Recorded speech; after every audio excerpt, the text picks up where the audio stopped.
નમસ્કાર દર્શક મિત્રો. આજનું રાજકારણ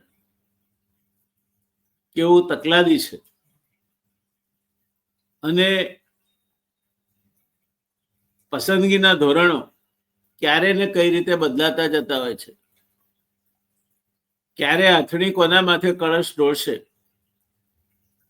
અને સ્વયંવરની વરમાળા મુખ્યમંત્રીના સ્વરૂપે કોના ગળામાં પડશે તેની પાછળ પણ ઘણી બધી રમતો રમાતી હોય છે. ગુજરાતના પૂર્વ મુખ્યમંત્રી બળવંતરાય મહેતા અંગે પણ કંઈક આવું જ બન્યું હતું.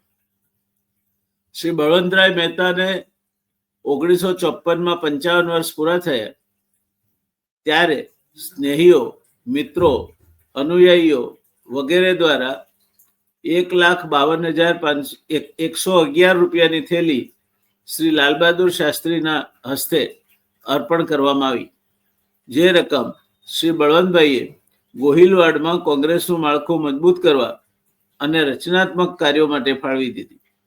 શ્રી લાલબહાદુર શાસ્ત્રી, શ્રી ઉછરંગરાય ઢેબર તથા શ્રી રસિકલાલ પરીખે શ્રી બળવંતરાયના જાહેર જીવનના મહામુલા પ્રદાનને બિરદાવ્યું. શ્રી બળવંતભાઈએ પોતાની જાતને લોકસેવા અર્થે સમર્પિત કરીને જણાવ્યું, મને અનેક મુશ્કેલીઓ વચ્ચે સાથીઓએ જે સાથ આપ્યો છે તે ન મળ્યો હોત તો હું મારા કાર્યમાં સફળ ન થઈ શક્યો હોત. મહાત્મા અને સરદારની ગેરહાજરીમાં આપણી સૌરાષ્ટ્ર અને ગુજરાતની જવાબદારી વધી છે. 1 મે 1960ના રોજ ગુજરાત રાજ્ય સ્થપાયું ત્યારે શ્રી બળવંતરાયને મુખ્યપ્રધાન બનાવવાનો વિચાર શ્રી મોરારજીભાઈના મનમાં રમતો હતો.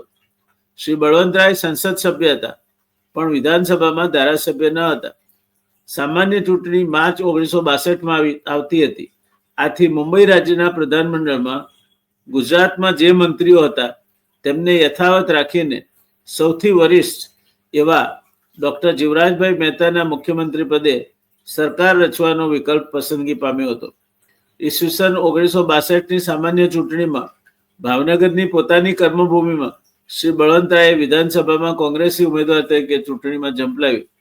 યાદ રાખો દર્શક મિત્રો, બળવંતરાય એ વખતે ચૂંટાયા હોત તો મુખ્યમંત્રી બન્યા હોત.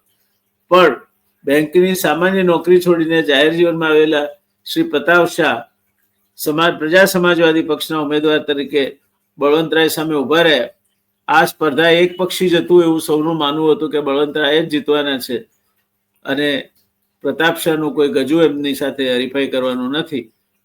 આ ડેવિડ અને ગોલિયાથની લડાઈ છે. પણ એણે ગુજરાતની રાજનીતિમાં ભૂકંપ સર્જી દીધો.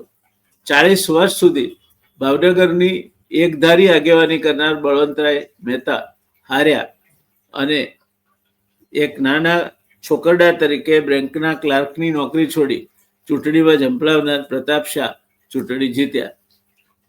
એ અલગ વાત છે કે ત્યાર પછી પેટા ચૂંટણીમાં બળવંતભાઈ ચૂંટાઈ આવ્યા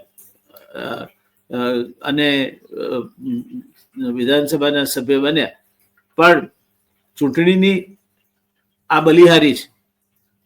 મોરારજીભાઈને પ્રિય અને સ્વીકાર્ય એવા શ્રી ઠાકોરભાઈ દેસાઈ, શ્રી બાબુભાઈ જસભાઈ પટેલ અને બળવંતરાય મહેતા એકી સાથે હાર્યા. તે મુદ્દે અનેક શક્યતાઓ રજૂ થઈ, પરંતુ સત્ય તો એ હતું કે આ ત્રણેય વરિષ્ઠ આગેવાનો પોતાની જાહેર જીવનની શરૂઆત બાદની પેઢીનો સંપર્ક ગુમાવી ચૂક્યા હતા. અતિશય આત્મવિશ્વાસ, પાયાના અને નાના કહેવાતા કાર્યકરોની ઉપેક્ષા અને નવોદિત પ્રજા સમાજવાદી પક્ષનો આક્રમક પ્રચાર ખાળવાની નિષ્ફળતા સાચા કારણો ગણી શકાય. ત્યારબાદ શ્રી બળવંતરાયના ચુસ્ત ટેકેદાર શ્રી ભોગીલાલ લાલાણી શિહોરથી ચૂંટાયા હતા. તેમણે પેટા ચૂંટણી યોજાય તે માટે ધારાસભ્ય પદેથી રાજીનામું આપ્યું. પેટા ચૂંટણીમાં કોંગ્રેસ તરફથી બળવંતરાયે ઉમેદવારી નોંધાવી. પ્રજા સમાજવાદી પક્ષે તેમના યુવાન, બોલકા અને શક્તિશાળી ઉમેદવાર શ્રી સનત મહેતાને આ ચૂંટણીમાં ઉમેદવાર બનાવ્યા. શિહોર પેટા ચૂંટણીમાં તીવ્ર સ્પર્ધાના માહોલ બાદ શ્રી બળવંતરાયનો ઝળહળતો વિજય થયો. મે 1963માં શ્રી બળવંતરાય ગુજરાતના ધારાસભ્ય બન્યા અને તે સાથે ફરી ડોક્ટર જીવરાજ મહેતા મંત્રીમંડળ પર અસ્થિરતાના વાદળો ઘેરાવા લાગ્યા. ડોક્ટર જીવરાજભાઈ, રસિકભાઈ અને રતુભાઈની ત્રિપોટીને સત્તામાંથી દૂર કરી શ્રી બળવંતભાઈ, ઠાકોરભાઈ અને બાબુભાઈને સત્તા સ્થાને બેસાડવાનો મોરારજીભાઈનો દુરાગ્રહ તીવ્ર બન્યો, જેના માઠા પરિણામ આવતા સમયમાં ગુજરાતે ભોગવવાના હતા. પણ આપણે બળવંતરાય મહેતાને એક ઐતિહાસિક કામ માટે યાદ કરવાના છે આજે, અને એની વાત હવે કરીશું. ઈસવીસન 1952 થી ઈસવીસન 1962ના દશકામાં શ્રી બળવંતરાયે લોકસભામાં ભાવનગર વિસ્તારનું પ્રતિનિધિત્વ કર્યું. ત્યાં તેમને મંત્રીમંડળમાં સ્થાન ન મળ્યું.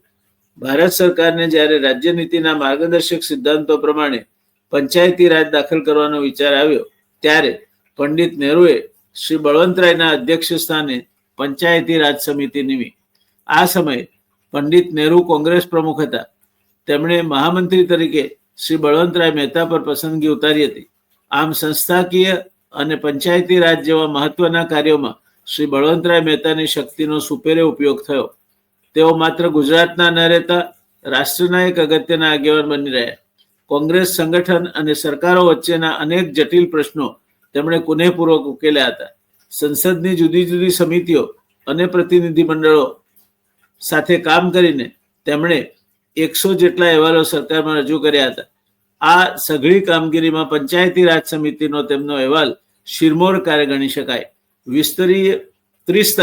ત્રિસ્તરીય, સ્વાવલંબી, સ્વાયત્ત અને લોકભાગીદારી વગેરે મહત્વના મુદ્દાઓ સાથે એ અહેવાલ આજે પણ આગવું સ્થાન અને મહત્વ ધરાવે છે. લોકશાહીનું હાર્દ વિકેન્દ્રીકરણ છે અને લોકોની સક્રિયતા તેના થકી વધારી શકાય છે. તે આદર્શ બળવંતરાય સુપેરે ઉજાગર કરી શક્યા હતા.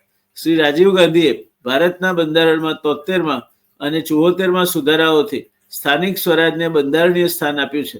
તેનું મૂળ શ્રી બળવંતરાય મહેતા સમિતિમાં છે.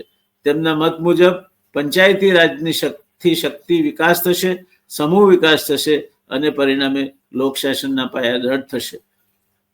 દોસ્તો, આજે જે ગ્રામ પંચાયતોને સ્વાયત્તતા, ગ્રામ પંચાયતોને જે સવલતો, ગ્રામ પંચાયતના સરપંચોને પોતાના કામો કરવા અંગે નિર્ણયો લેવામાં જે છૂટ અને એમને નાણાકીય ફાળવણી વગેરે આપણે જોઈએ છે, તે બધો જ પ્રભાવ પંચાયતને સ્વરાજની સંસ્થાઓમાં પાયાનું એકમ ગણીને પંચાયતી રાજના વિચારમાં રહેલો છે.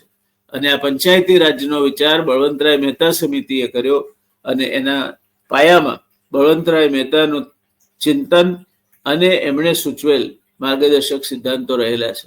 આમ બળવંતરાય મહેતા આગળ જતા ગુજરાતના બીજા મુખ્યમંત્રી તો બન્યા, આમ ત્રીજા કહેવાય, કારણ કે પહેલી વાર જીવરાજભાઈ 2 વર્ષ માટે વરાયેલા મુખ્યમંત્રી બન્યા, ત્યાર પછી ચૂંટાયેલા મુખ્યમંત્રી બન્યા થોડોક સમય માટે, અને ત્યાર પછી એમને વિદાય થવાનો વખત આવ્યો, કારણ કે મોરારજીભાઈ દેસાઈના મનમાં ઠાકોરભાઈ દેસાઈ અને બળવંતરાય મહેતા જેવા આગેવાનોને, બાબુભાઈ જશભાઈ પટેલ જેવા આગેવાનોને પ્રસ્થાપિત કરવાનો ખ્યાલ રમતો હતો. એટલે ગુજરાતમાં વળી પાછું અસ્થિરતાનું રાજકારણ ખેલાયું.